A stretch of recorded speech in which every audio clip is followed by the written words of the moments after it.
It works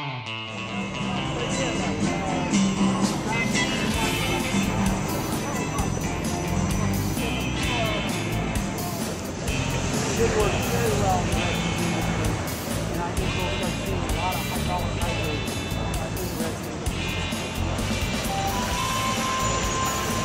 And now we have a company that truck diesel hybrid. This is actually a plug-in hybrid electric vehicle. It is also using diesel fuel. That operated by Duco in Wisconsin. And that has more batteries. Got a longer all-electric just like Duco is going there again. And now it's for those beer drinkers out there, it's really nice to see.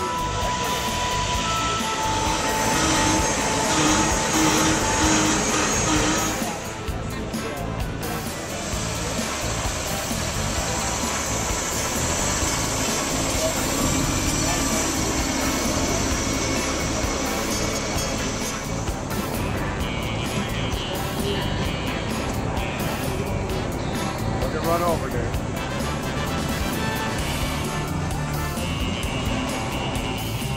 Truck coming through, clear the lane.